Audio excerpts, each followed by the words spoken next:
Hello नमस्कार दोस्तों, आप लोग कैसे हो।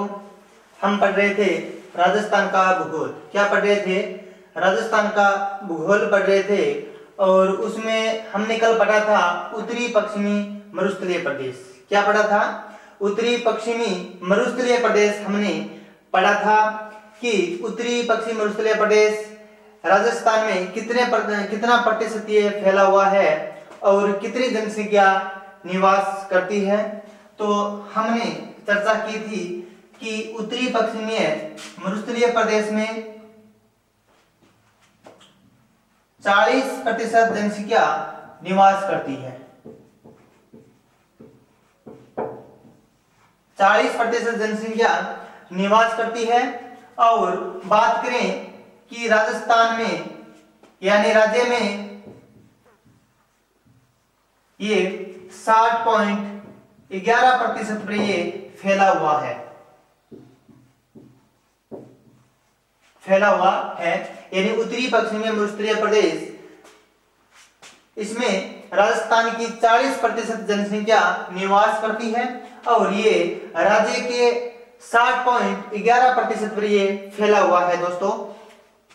इसके बाद में हम चर्चा करें कि यहाँ पर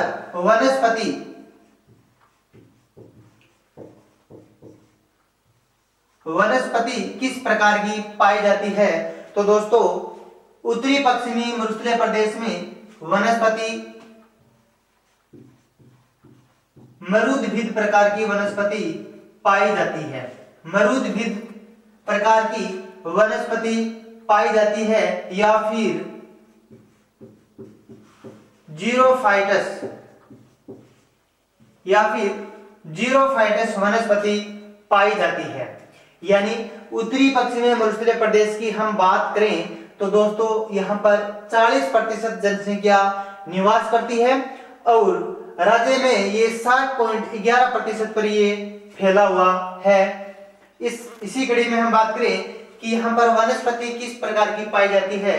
तो दोस्तों यहाँ पर वनस्पति मरुद्भिद प्रकार की वनस्पति पाई जाती है या फिर जीरोफाइटस वनस्पति पाई जाती है। इसी कड़ी में हम आगे की ओर बात करें तो दोस्तों यहाँ पर मिट्टी की बात करें। किसकी बात करें? मिट्टी की उत्तरी पश्चिमी मरुस्थलीय प्रदेश में किस प्रकार की मिट्टी पाई जाती है। तो दोस्तों यहाँ पर सर्वाधिक बलुई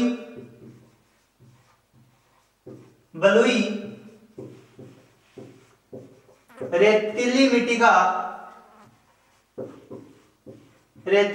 का विस्तार सर्वाधिक है। रेतीली यानी मिट्टी अगर पूछा जाए कि उत्तरी पश्चिमी मरुस्थलीय प्रदेश में सर्वाधिक किस मिट्टी का विस्तार है तो आपको बताना है कि बलुई रेतीली मिट्टी का विस्तार क्या है? सर्वाधिक है। या फिर इस मिट्टी को एंटीसोल मिट्टी भी कहते हैं। क्या कहते हैं? एंटीसोल मिट्टी भी कहते हैं। यानी उत्तरी पश्चिमी मरुस्थलीय प्रदेश में बलुई रेतीली मिट्टी का सर्वाधिक क्या है? विस्तार है और इस मिट्टी को एंटीसोल मिट्टी भी कहते हैं। क्या कहते हैं? एंटीसोल मिट्टी भी कहते हैं। तो हमने चर्चा की है कि उत्तरी पश्चिमी मरुस्थलीय प्रदेश में 40% जनसंख्या निवास करती है। जो राजस्थान में भौतिक प्रदेशों की हम बात करें तो सबसे बड़ा भौतिक प्रदेश है उत्तरी पश्चिमी मरुस्थलीय प्रदेश, जो राज्य के 60.11% पर यह फैला हुआ है। और वनस्पति की हम बात करें तो दोस्तों यहाँ पर मरुद्भिद प्रकार की वनस्पति पाई जाती है या फिर जीरोफाइटस वनस्पति पाई जाती है। इसी कड़ी में हम बात करें कि यहाँ पर मिट्टी कौन सी मिट्टी यहाँ पर सर्वाधिक पाई जाती है तो दोस्तों आपको बताना है कि बलुई रेतीली मिट्टी का सर्वाधिक क्या है? विस्तार है। यानी इस मिट्टी को एंटीसोल मिट्टी भी कहते हैं। क्या कहते हैं? एंटीसोल मिट्टी भी कहते हैं। इसी कड़ी में हम आगे की चर्चा करें तो दोस्तों कि यहाँ पर किस प्रकार की फसल पाई जाती है। यानी फसल की बात करें तो यहाँ पर किस प्रकार की फसल पाई जाती है। तो दोस्तों फसल की बात करें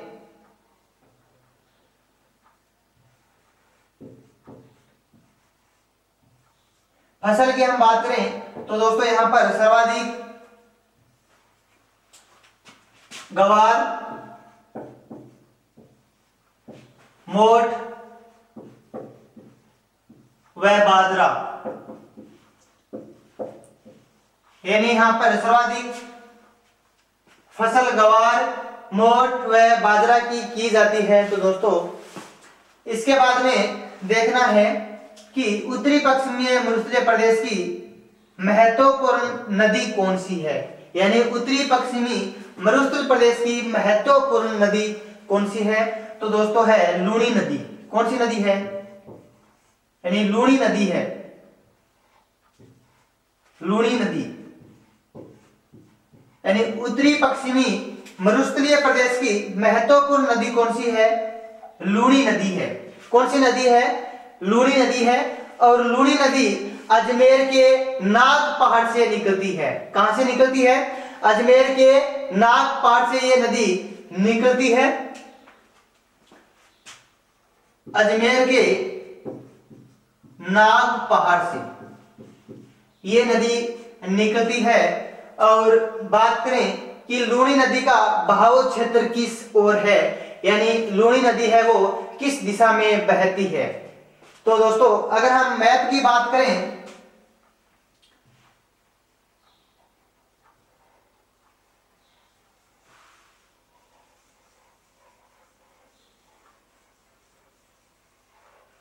अगर हम राजस्थान के मैप की बात करें तो अजमेर के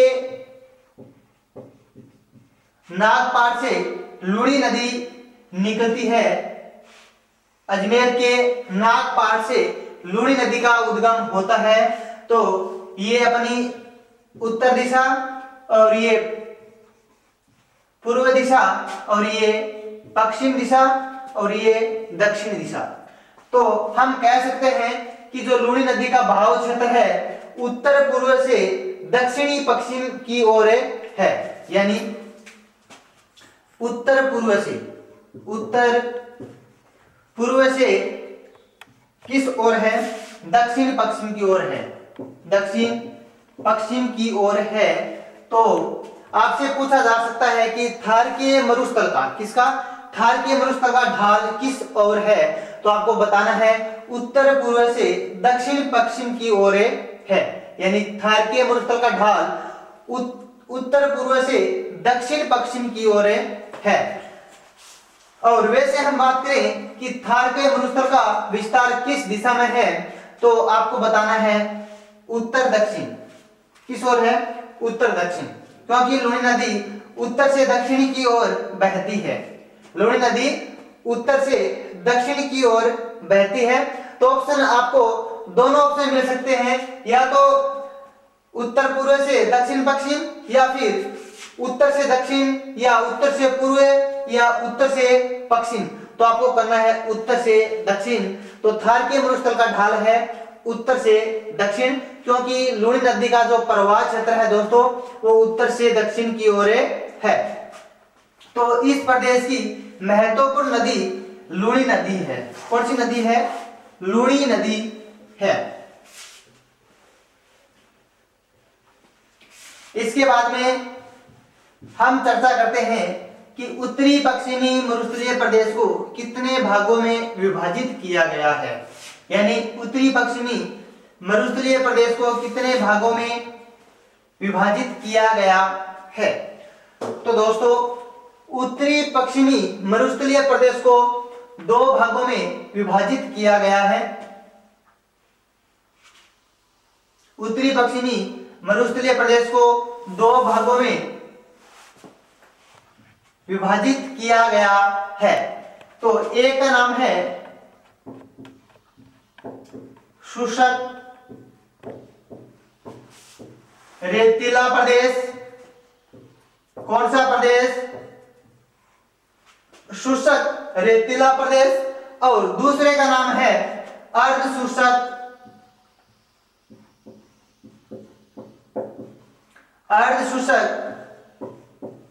रेतीला प्रदेश। कौन सा प्रदेश, अर्ध शुष्क रेतीला प्रदेश। यानी उत्तरी पश्चिमी मरुस्थलीय प्रदेश को दो भागों में बांटा गया है और एक भाग का नाम है शुष्क रेतीला प्रदेश और दूसरा है अर्ध शुष्क रेतीला प्रदेश। तो हम मैप के द्वारा इसको समझें कि शुष्क रेतीला प्रदेश और अर्ध शुष्क रेतीला प्रदेश को कौन सी सेमी वर्षा रेखा इनको अलग करती है और राजस्थान को कौन सी सेमी वर्षा रेखा अलग करती है। तो हम सबसे पहले राजस्थान का मैप बनाते हैं। राजस्थान का मैप बनाते हैं।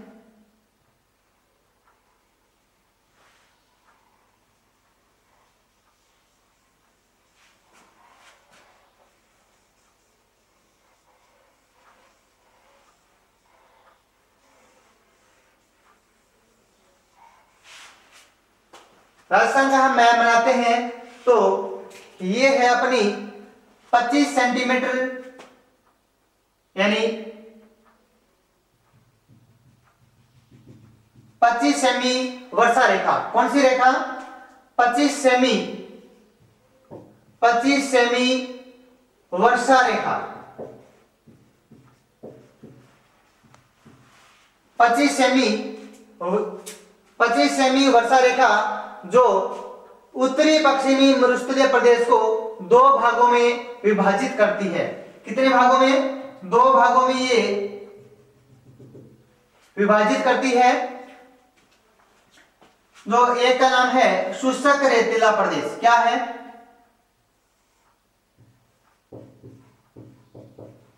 शुष्क रेतीला प्रदेश और दूसरे का नाम है अर्ध शुष्क प्रदेश। दूसरे का क्या नाम है?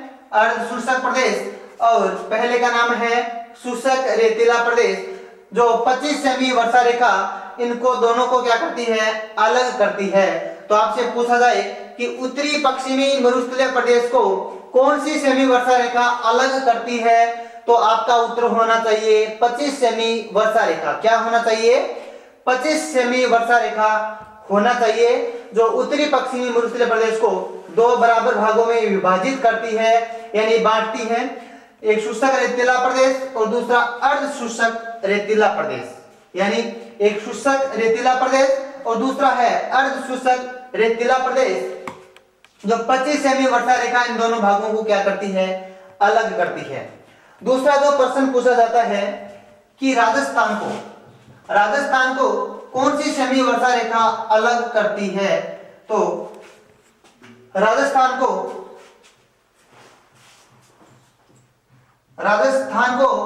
50 सेमी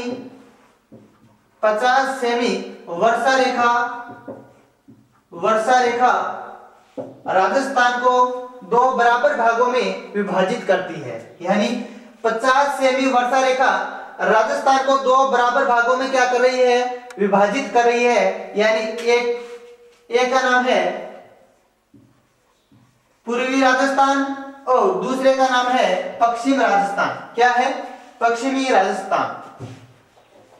यानी 50 सेमी वर्षा रेखा राजस्थान को दो बराबर भागों में क्या कर रही है? विभाजित कर रही है। और एक का नाम है पूर्वी राजस्थान और दूसरे का नाम है पश्चिमी राजस्थान। क्या है? पश्चिमी राजस्थान।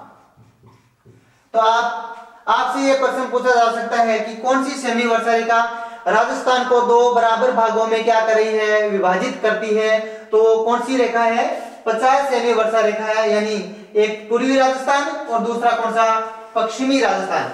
और पूछा जाए कौन सी सेमी वर्षा रेखा पश्चिमी मरुस्थलीय प्रदेश को दो बराबर भागों में विभाजित करती है, तो दोस्तों उस रेखा का नाम है 25 सेमी वर्षा रेखा। क्या नाम है?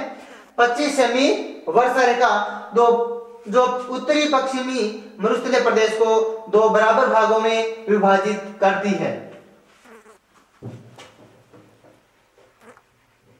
और एक सेमी वर्षा रेखा और है दोस्तों, वो कौन सी है? 10 सेमी वर्षा रेखा। कौन सी रेखा? 10 सेमी वर्षा रेखा। 10 सेमी वर्षा रेखा जो राजस्थान के जैसलमेर जिले से गुजरती है। कहां से गुजरती है? जैसलमेर जिले से गुजरती है 10 सेमी वर्षा रेखा। तो आपसे पूछा जाए कि कौन सी सेमी वर्षा रेखा राजस्थान के जैसलमेर जिले से गुजरती है, तो दोस्तों आपका उत्तर होना चाहिए 10 सेमी वर्षा रेखा। और आपसे पूछा जाए कि कौन सी सीमा रेड क्लिफ रेखा के समानांतर गुजरती है, कौन सी रेखा रेड क्लिफ रेखा के समांतर गुजरती है, यानी तो वो कौन सी रेखा है, 10 सेमी वर्षा रेखा रेड क्लिफ रेखा के समानांतर गुजरती है। कौन सी रेखा है, रेड क्लिफ रेखा के समानांतर गुजरने वाली रेखा का नाम है 10 सेमी वर्षा रेखा। बट आपसे पूछा जाए कि अरावली के समानांतर, किसके समानांतर, अरावली के समानांतर गुजरने वाली कौन सी सेमी वर्षा रेखा है, तो आपको बताना है 50 सेमी वर्षा रेखा। कौन सी रेखा, 50 सेमी वर्षा रेखा। तो दोस्तों आप इसका स्क्रीनशॉट ले सकते हो।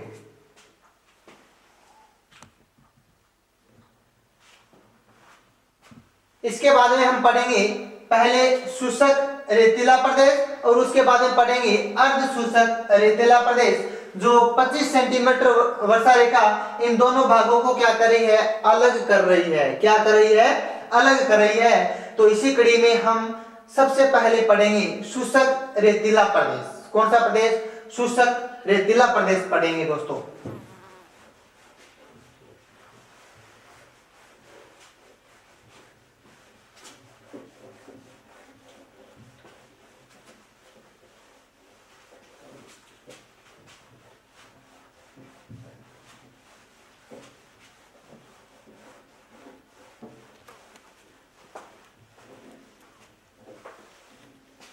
सबसे पहले हम पढ़ेंगे शुष्क रेतीला प्रदेश।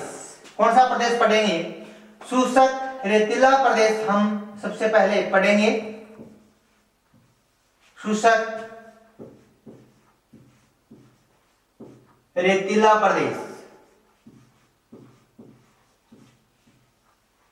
उत्तरी पश्चिमी मरुस्थलीय प्रदेश को दो भागों में विभाजित किया गया, जो 25 सेंटीमीटर समरेखा अलग करती है। और एक का नाम है शुष्क रेतीला प्रदेश और दूसरे का नाम है अर्ध शुष्क रेतीला प्रदेश, जिसमें हम सबसे पहले पढ़ेंगे शुष्क रेतीला प्रदेश। कौन सा प्रदेश, शुष्क रेतीला प्रदेश हम पढ़ेंगे।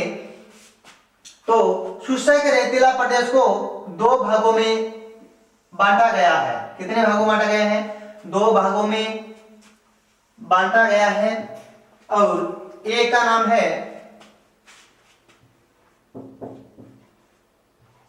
बालू का स्तूप, बालू का स्तूप मुक्त प्रदेश, मुक्त प्रदेश। और दूसरे का नाम है बालू का स्तूप, बालू का स्तूप, बालू का स्तूप युक्त प्रदेश, युक्त प्रदेश। यानी शुष्क रेतीला प्रदेश को दो भागों में विभाजित किया गया है। एक का नाम है बालू का स्तूप मुक्त प्रदेश और दूसरे का नाम है बालू का स्तूप युक्त प्रदेश।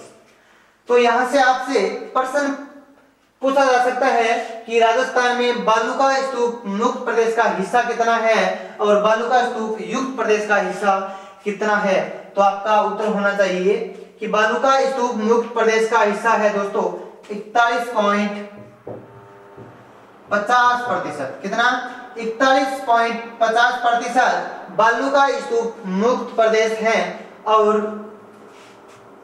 58.50% बालू का स्तूप युक्त प्रदेश है।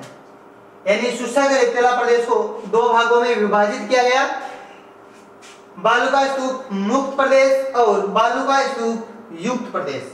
हम चर्चा करें कि बालू का स्तूप मुक्त प्रदेश यानी 41.50% ये हिस्सा रखता है और युक्त प्रदेश हिस्सा रखता है 58.50%। तो दोस्तों कहीं ना कहीं ये आंकड़ा आपसे पूछा जा सकता है कि बालू का स्तूप मुक्त प्रदेश कितना प्रतिशत है और बालू का स्तूप युक्त प्रदेश कितना प्रतिशत है। तो आपको बताना है कि 41.50% बालू का स्तूप मुक्त प्रदेश है और 58.50% बालू का स्तूप युक्त प्रदेश है। तो सबसे पहले हम पढ़ेंगे बालू का स्तूप मुक्त प्रदेश। क्या पढ़ेंगे? बालू का स्तूप मुक्त प्रदेश पढ़ेंगे।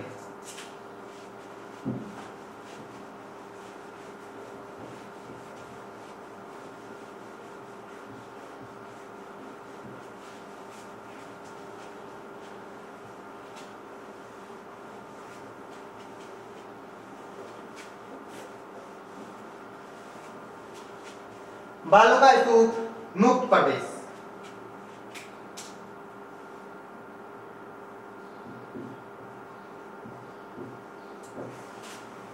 बालू का स्तूप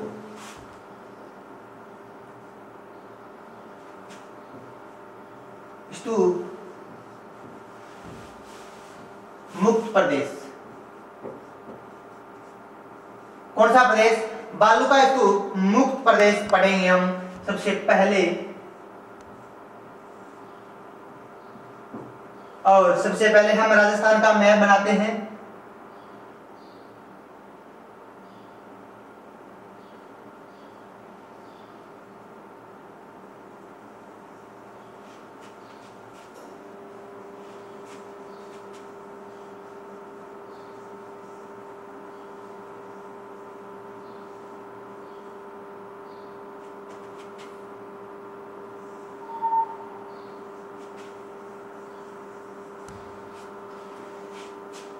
देखिए बालू का स्तूप मुक्त प्रदेश दोस्तों 25 सेंटीमीटर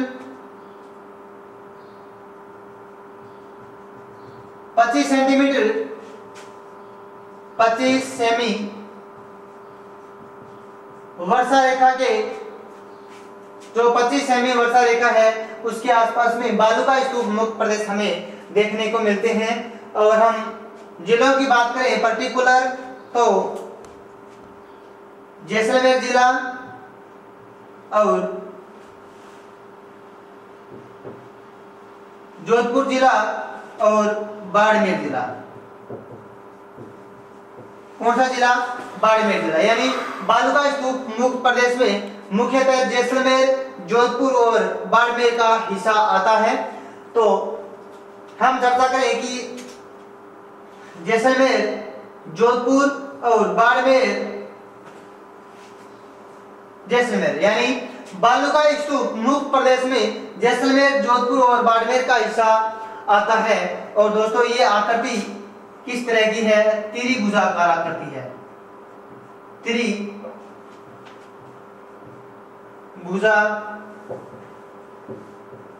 आकृति है यानी बालू का स्तूप मुक्त प्रदेश। और इसको संज्ञा दी गई है किसकी? हमादा की संज्ञा दी गई है। किसकी संज्ञा दी गई है? हमादा की संज्ञा इसे दी गई है क्योंकि ये एक क्या है? हमादा क्या है? एक मरुस्थल का प्रकार है। किसका प्रकार है? मरुस्थल का प्रकार है क्योंकि यहाँ पर चट्टानी मरुस्थल का क्या है? विस्तार है।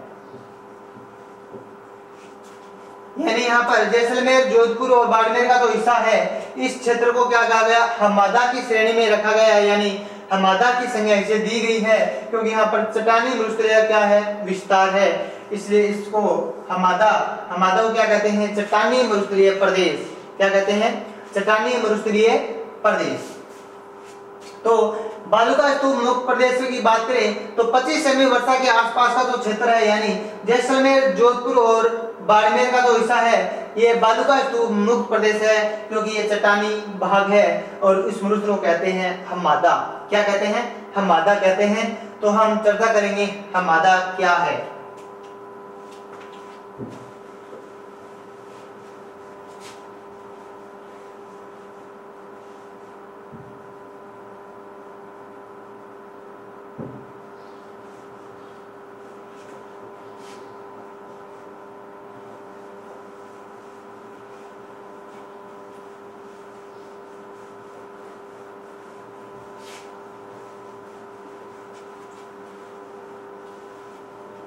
सबसे पहले हम देखते हैं हमादा क्या है।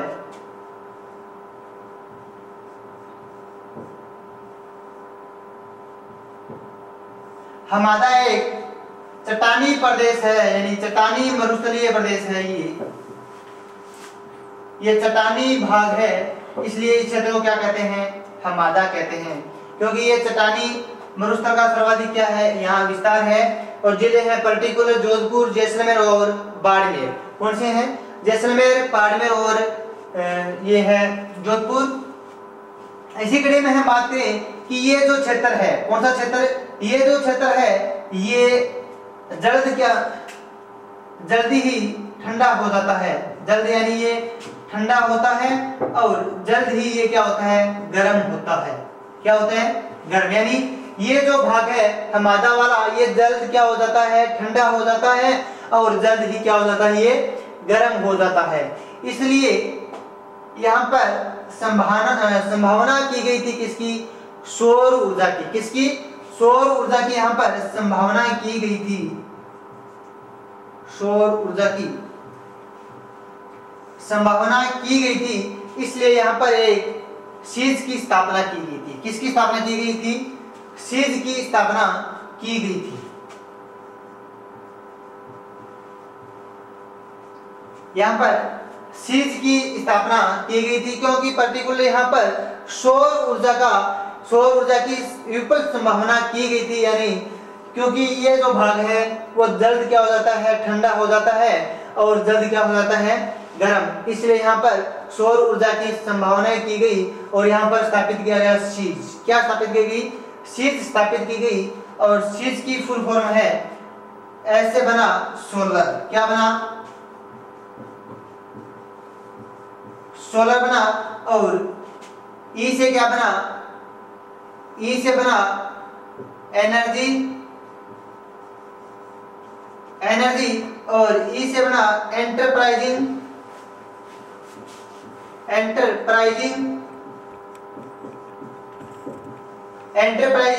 और जी से क्या बना, जोन। क्या बना, जोन। यानी सीज की फुल फॉर्म है सोलर एनर्जी एंटरप्राइजिंग जोन। क्या है, सोलर एनर्जी एंटरप्राइजिंग जोन।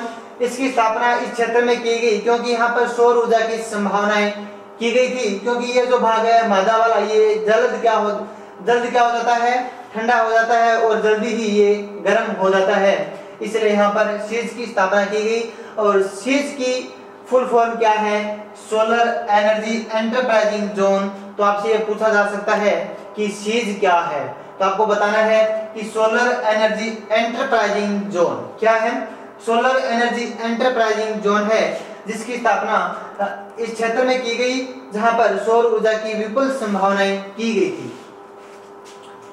इसके बाद में हम पढ़ेंगे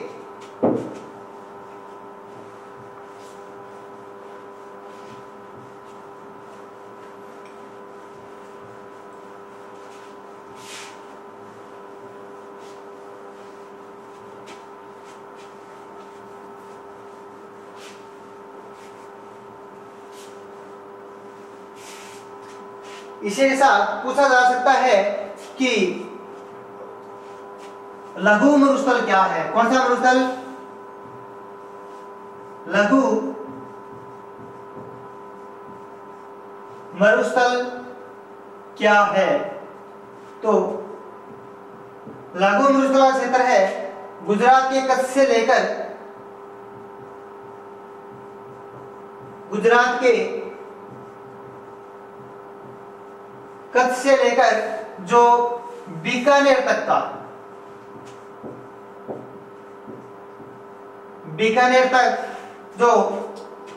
जो भाग है, ये जो मरुस्थलीय प्रदेश है उसको लघु मरुस्थल की संज्ञा दी गई है। यानी गुजरात की कच्छ से लेकर बीकानेर तक के बीच का जो मरुस्थलीय क्षेत्र है उसे लघु मरुस्थल कहा गया है। क्या कहा गया है, लघु मरुस्थल। और दूसरा है महान मरुस्थल। कौन सा, महान मरुस्थल क्या है। तो महान मरुस्थल गंगानगर से लेकर, कहां से लेकर, गंगानगर से लेकर और जो कहां तक है, बाड़मेर तक। कहां तक है, बाड़मेर। और उसे संज्ञा दी गई किसकी, महान मरुस्थल। किसकी, महान मरुस्थल की संज्ञा दी गई थी। तो कई बार ये प्रश्न पूछा जा सकता है कि लघु मरुस्थल का विस्तार कहां से कहां तक है, तो आपको बताना है गुजरात की कच्छ से लेकर बीकानेर के मध्य का जो भाग है, जो मरुस्थलीय भाग है, उसे क्या कहा जाता है, लघु मरुस्थल कहा जाता है। और महान मरुस्थल गंगानगर से लेकर बाड़मेर तक के बीच के क्षेत्र को क्या कहते हैं, महान मरुस्थल कहते हैं।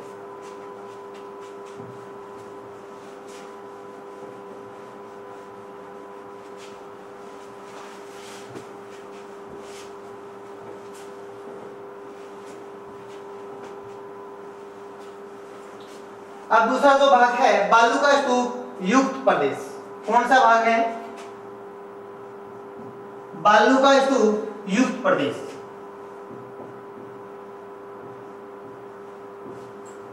बालू का स्तूप युक्त प्रदेश।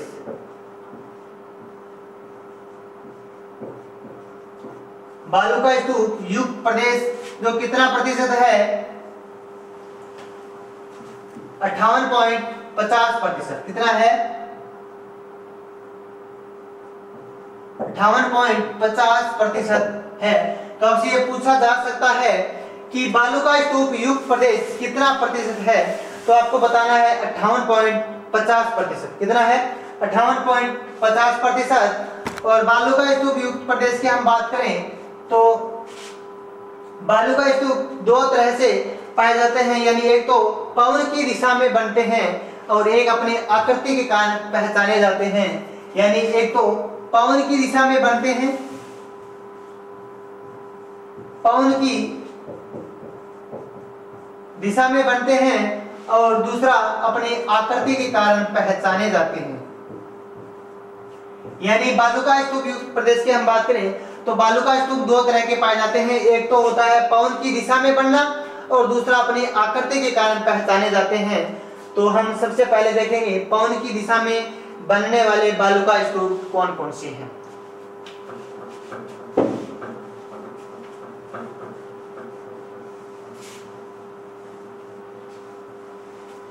सबसे पहले हम बात करते हैं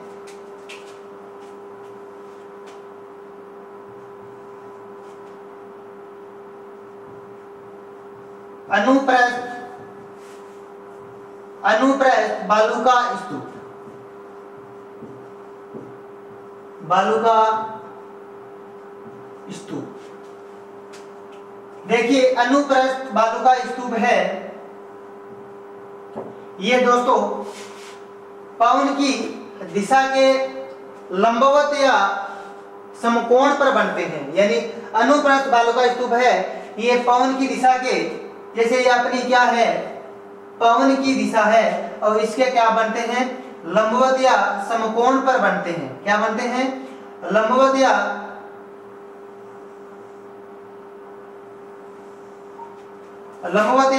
समकोण पर बनते हैं।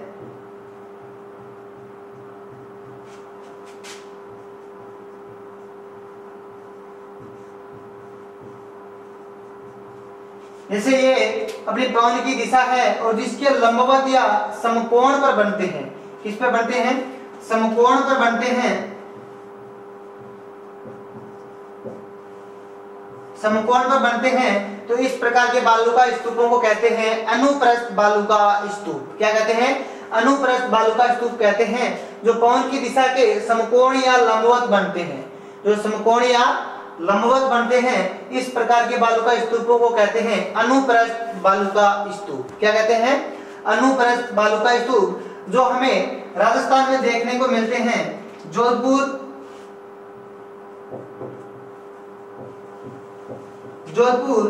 चूरू, सीकर, झुंझुनू, इन जिलों में मुख्यतः ये देखने को मिलता है अनुप्रस्थ बालू का स्तूप। यानी ये पवन की दिशा में ये समकोण या लंबवत पर बनता है, तो उसे हम कहते हैं अनुप्रस्थ बालू का स्तूप। जिसमें जोधपुर, चूरू, सीकर, हनुमानगढ़, झुंझुनू, गंगानगर, इन जिलों में मुख्यतः इनका क्या है, विस्तार है। इसके बाद में हम पढ़ेंगे अनुदैर्ध्य प्रकार का बालू का स्तूप।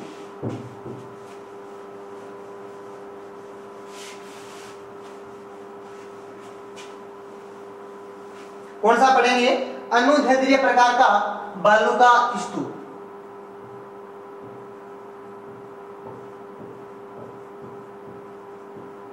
अनुदैर्ध्य प्रकार का बालू का स्तूप, बालू का स्तूप यानी अनुदैर्ध्य प्रकार का बालू का स्तूप। तो अनुदैर्ध्य बालू का स्तूप पवन की दिशा में, जैसे ये पवन की क्या है,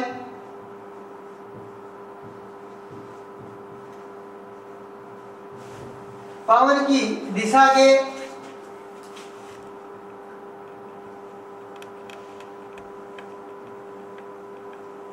समानांतर बनता है ये, यानी पवन की दिशा के ये समानांतर, यानी इसके पवन की दिशा के ये समांतर बनते हैं अनुदैर्ध्य बालू का स्तूप।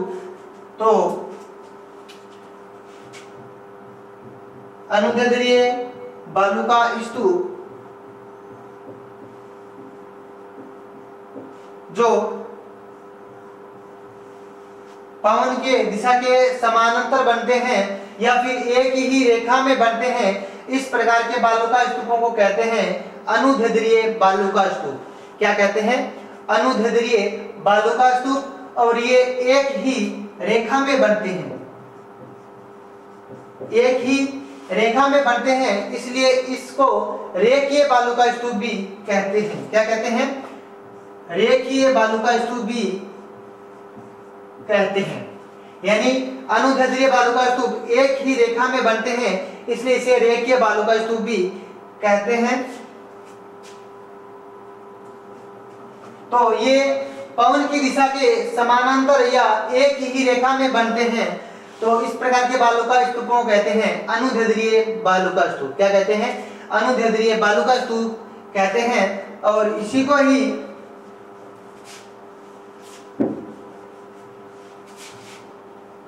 ही क्या कहते हैं? शिप कहते हैं। क्या कहते हैं? शिप।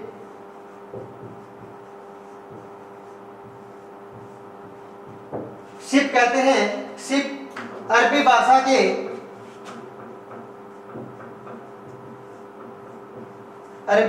के सरोवर शब्द से बना है।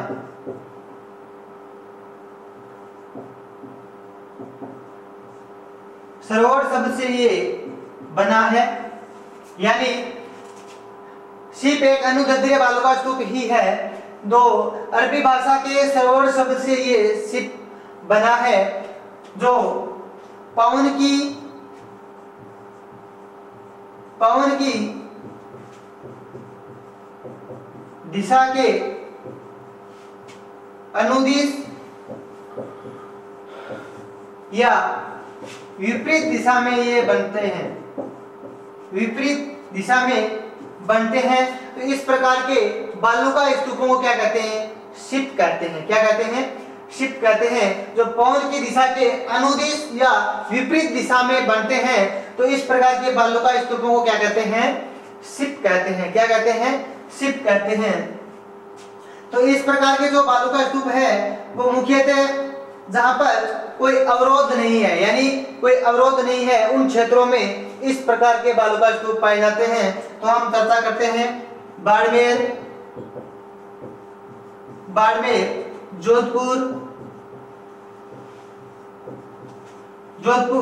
और जैसलमेर जिलों में हमें अनुदैर्ध्य बालू का स्तूप देखने को मिलता है। तो अनुदैर्ध्य बालू का स्तूप पवन की दिशा के समानांतर व पवन की दिशा में बनते हैं, यानी एक ही रेखा में बनते हैं, तो उसे अनुदैर्ध्य बालू का स्तूप कहते हैं। और इसी का एक प्रकार है शिप, जो अरबी भाषा के सरोवर शब्द से बना है। किससे बना है? सरोवर शब्द से बना है। और पवन की दिशा के अनुदिश या विपरीत दिशा में ये दोस्तों बनता है, इसलिए इसे शिप कहा जाता है। तो मुख्यतः जैसलमेर व जोधपुर जिलों में हमें अनुदैर्ध्य बालू का स्तूप देखने को मिलता है। इसके बाद हम पढ़ेंगे बरखान क्या है।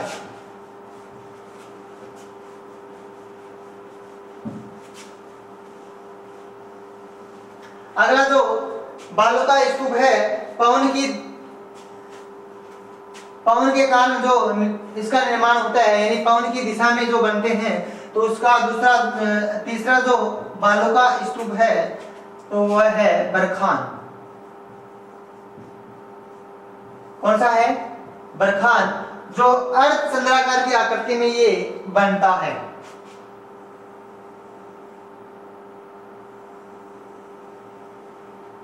किसकी आकृति बनता है? अर्धचंद्राकार की आकृति में ये बनता है। अर्धचंद्राकार आकृति में ये बनता है। तो आपसे पूछा जा सकता है कि अर्धचंद्राकार की आकृति में बनने वाले स्तूप, बालू का स्तूप कौन सा है? तो आपको बताना है बरखान। क्या बताना है? बरखान। और इस प्रकार के जो बालू का स्तूप है वो चूरू,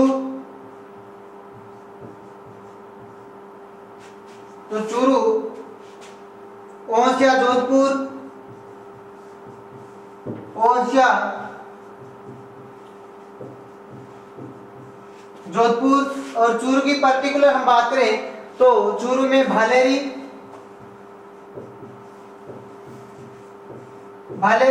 और इधर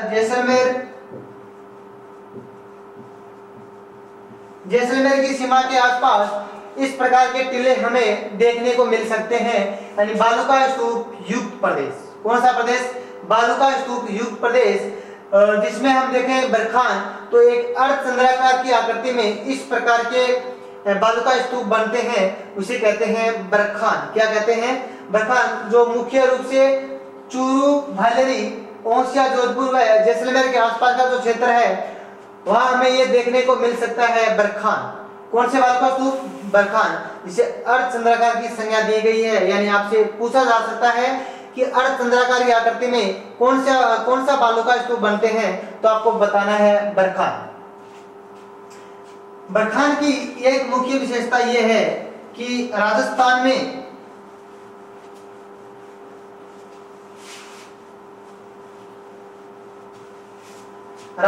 में मरुस्थलीकरण को बढ़ावा देने में महत्वपूर्ण भूमिका किसकी है? बरखान की। यानी राजस्थान में मरुस्थलीकरण को बढ़ावा देने में बरखान की महत्वपूर्ण क्या है? भूमिका है। तो आपसे पूछा जा सकता है कि राजस्थान में मरुस्थलीकरण को बढ़ावा देने में कौन सा बालू का स्तूप जो महत्वपूर्ण है, तो आपको बताना है बरखान। क्या बताना है? बरखान बताना है। ये तो थे पवन की दिशा में बनने वाले, और अब हम बात करेंगे आकृति के आधार पर जो बालू का स्तूप बनते हैं। तो आकृति में हम सबसे पहले बात करते हैं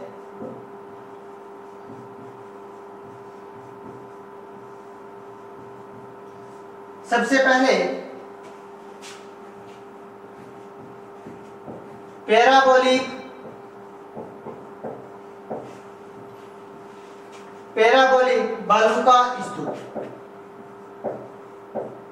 पैराबोलिक बालू का स्तूप।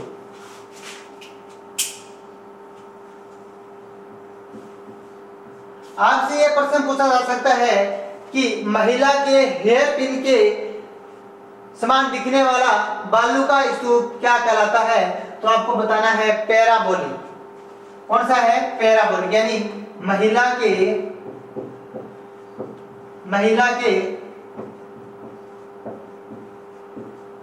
हेयर पिन की तरह, यानी महिला के हेयर पिन की तरह कौन सा बालू का स्तूप है, तो कौन सा है? पैराबोलिक बालू का स्तूप है। कौन सा प्रदेश है? पैराबोलिक बालू का स्तूप है, जो पश्चिमी राजस्थान में हमें देखने को मिलता है, यानी जहां पर मरुस्थलीय जिले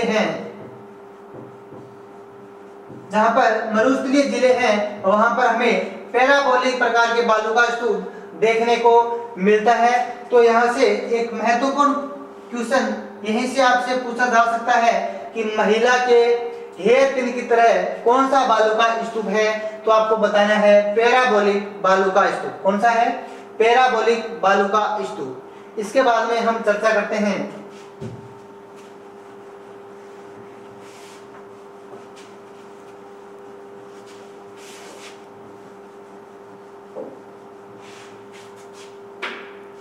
तारा बालू का स्तूप।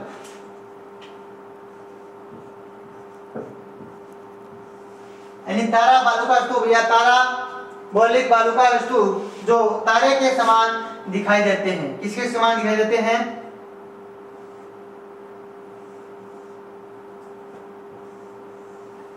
तारे के समान जो दिखाई देते हैं उस प्रकार के बालू का स्तूपों को कहते हैं ताराबोलिक बालू का स्तूप। क्या कहते हैं?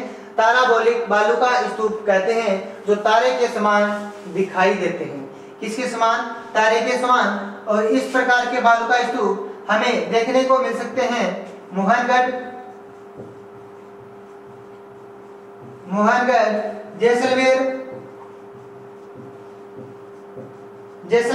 व सूरतगढ़, गंगानगर। यानी ताराबोलिक बालू का स्तूप हमें देखने को मिल सकते हैं मोहनगढ़, जैसलमेर और सूरतगढ़, गंगानगर में। इस प्रकार के बालू का स्तूपों को हमें देखने को मिल सकते हैं। तो तारा बालू का स्तूप की आकृति होती है तारे के समान, और तारे के समान दिखाई देने वाला बालू का स्तूप क्या कहलाता है? तो आपको बताना है तारा बालू का स्तूप। क्या बताना है? तारा बालू का स्तूप।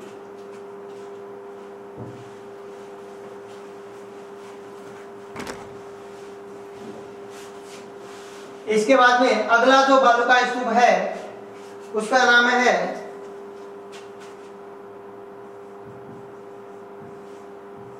शगुर काफिज या फिर इसे सबर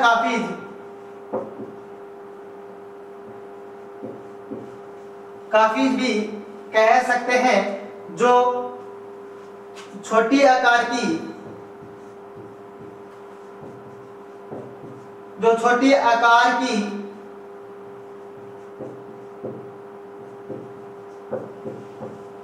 झाड़ियों पास बनते हैं। यानी शकोर काफिज या सबर काफिज जो बालू का स्तूप है वो छोटे आकार की जो झाड़ियां होती है उनके पास में ये इस प्रकार के बालू का स्तूप बनते हैं।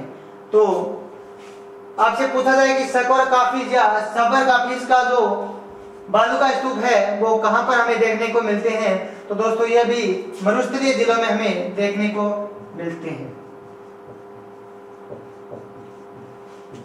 मरुस्थलीय जिलों में इस प्रकार के बालू का स्तूप हमें देखने को मिल सकते हैं, तो छोटे आकार की झाड़ियों के पास बनते हैं। कहां बनते हैं? छोटे आकार की झाड़ियों के पास बनते हैं।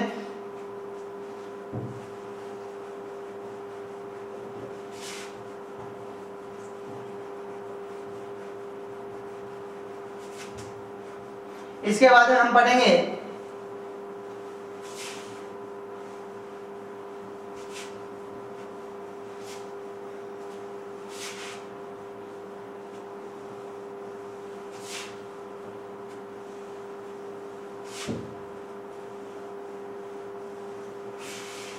राजस्थान के संबंध में जो महत्वपूर्ण जो शब्दावली दी गई है, यानी राजस्थान के संबंध में जो महत्वपूर्ण शब्दावली दी गई है, तो उसमें हम सबसे पहले चर्चा करते हैं कि खड़ीन क्या है, बालसर क्या है, रन क्या है या पलाया झील क्या है। यानी बात करें कि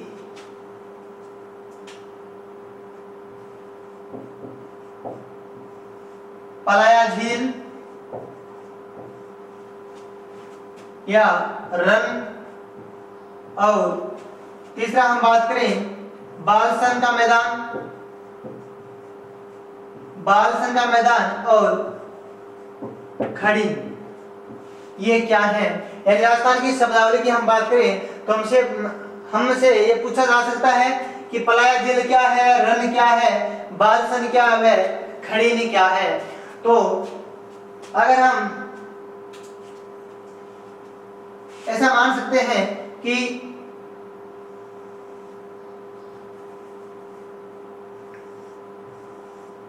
ये जैसे दो बालू का स्तूप है और उनके बीच में जो निमन भूमि है, यानी इसके बीच में जो ये निमन भूमि है, यहाँ पर वर्षा जल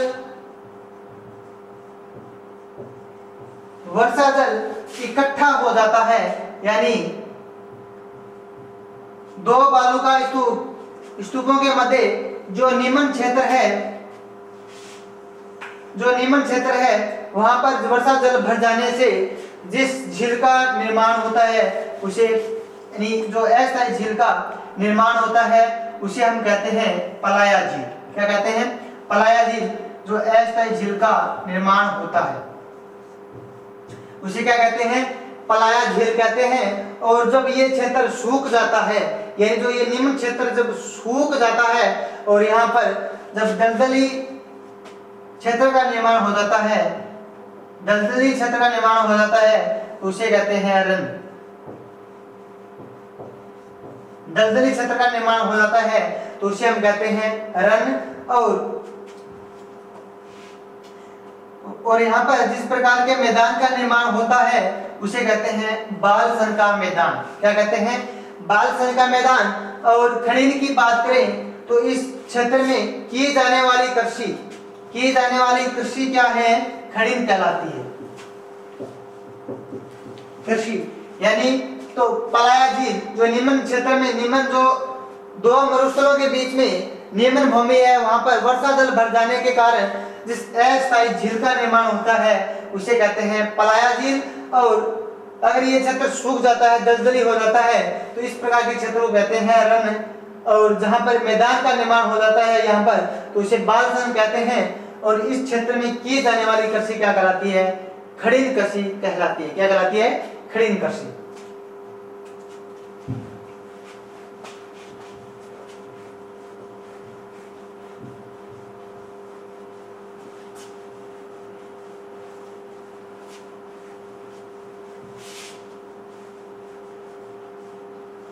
इसके बाद में जो अगली शब्दावली है राजस्थान के संबंध में, रेगिस्तान मार्च क्या है?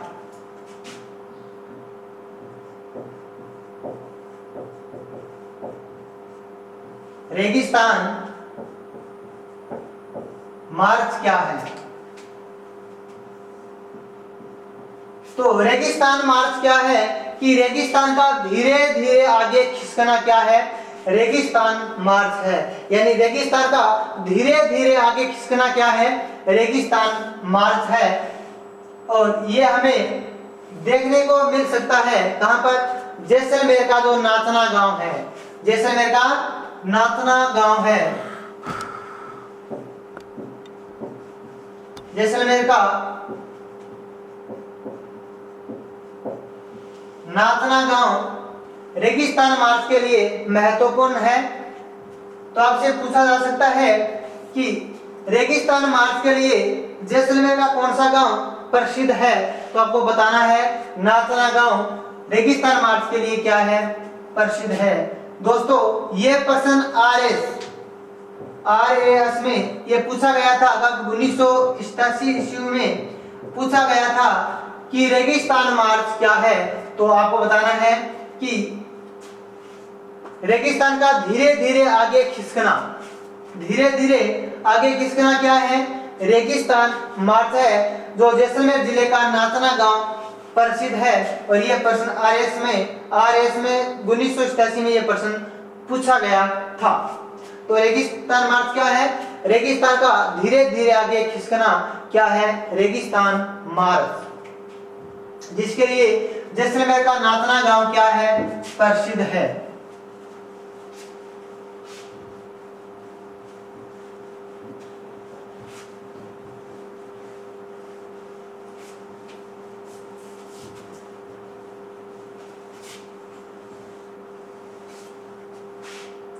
इसके बाद में हम चर्चा करें कि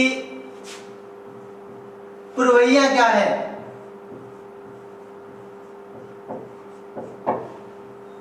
पुरवैया क्या है? तो दोस्तों पुरवैया यानी दक्षिणी पश्चिमी मानसून से बंगाल की खाड़ी से आने वाली मानसून हवाएं क्या है? पुरवैया कहलाती है। यानी दक्षिणी पश्चिमी मानसून से बंगाल की खाड़ी से आने वाली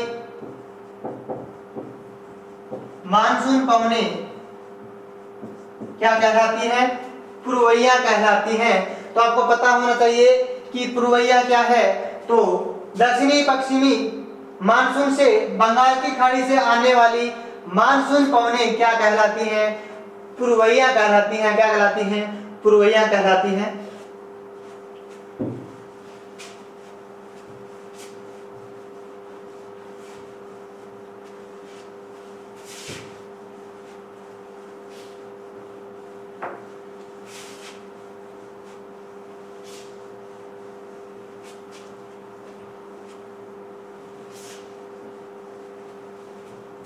और इसके बाद में हम चर्चा करें कि मावठ क्या है। क्या? मावठ।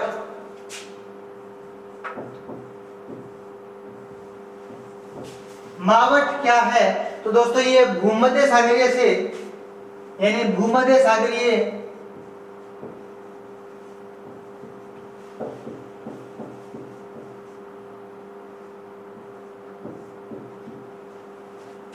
या फिर पश्चिमी विक्षोभ, पश्चिमी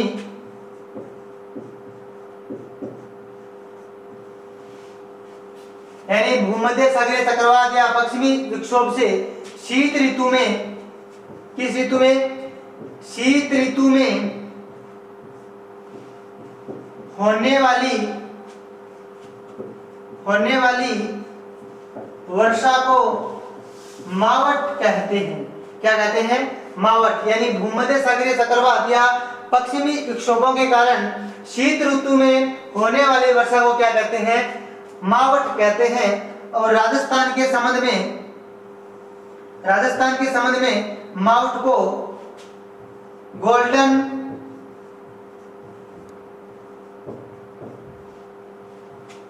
ड्रॉप्स भी कहते हैं। गोल्डन ड्रॉप्स या सुनहरी बूंदे भी, सुनहरी बूंदे की भी यानी सुनहरी बूंदे इसकी संज्ञा दी गई है। यानी मावठ भूमध्य सागरीय या पश्चिमी विक्षोभ के कारण शीत ऋतु में होने वाली वर्षा को मावठ कहते हैं। और राजस्थान के संदर्भ में मावठ को गोल्डन ड्रॉप्स कहते हैं और सुनहरी बूंदे की संज्ञा दी गई है, जो रबी की फसल के लिए क्या है? महत्वपूर्ण है। रबी की फसल के लिए महत्वपूर्ण है। और रबी में बात करें तो खाद्यान्न के लिए महत्वपूर्ण है, और खाद्यान्न में हम बात करें तो गेहूं के लिए ये महत्वपूर्ण है। तो दोस्तों मावठ यानी गोल्डन ड्रॉप्स कहते हैं राजस्थान में इसे, या फिर सुनहरी बूंदे, जो रबी या खाद्यान्न या गेहूं की फसल के लिए क्या है? बहुत ही महत्वपूर्ण ये साबित होती है। तो मावठ भूमध्य सागरीय या पश्चिमी विक्षोभ से शीत ऋतु में होने वाली वर्षा को क्या कहते हैं? मावठ कहते हैं। इसके बाद में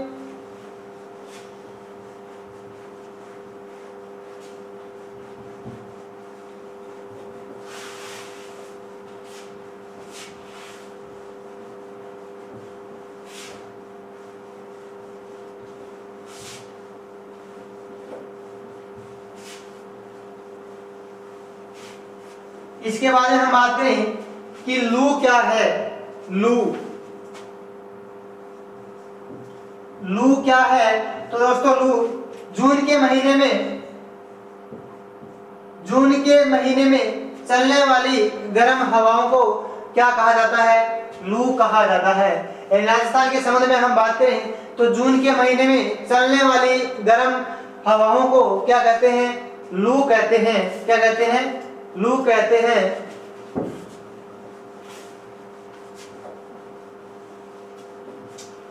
इसके बाद में हम चर्चा करें कि लाठी शीर्ष क्षेत्र क्या है। लाठी शीर्ष क्षेत्र क्या है? तो दोस्तों ये एक भूगर्भिक जल पट्टी है।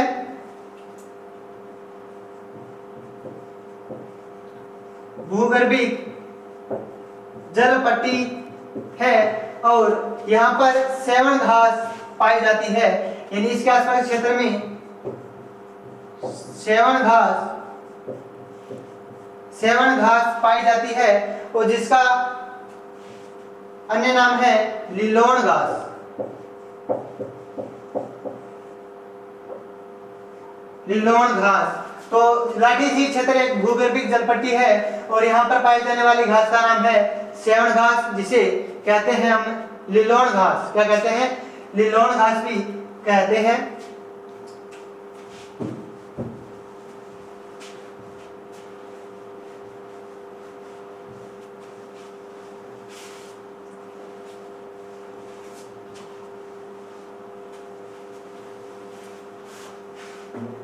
तो धन्यवाद दोस्तों, अगर आपको ये वीडियो पसंद आए तो आप इसे लाइक कीजिए, शेयर कीजिए और सब्सक्राइब भी कीजिए। और जो पास में जो घंटे का निशान है उस घंटे के निशान को भी आपको दबा देना है, ताकि हर समय जो नोटिफिकेशन आता है तो आपको समय समय पर मिलता रहे।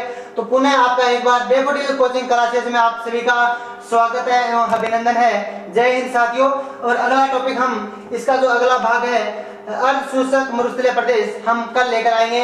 और तब तक आप बने रहे हमारे YouTube channel daffodil coaching classes पर। धन्यवाद दोस्तों, पुनः आपका सभी का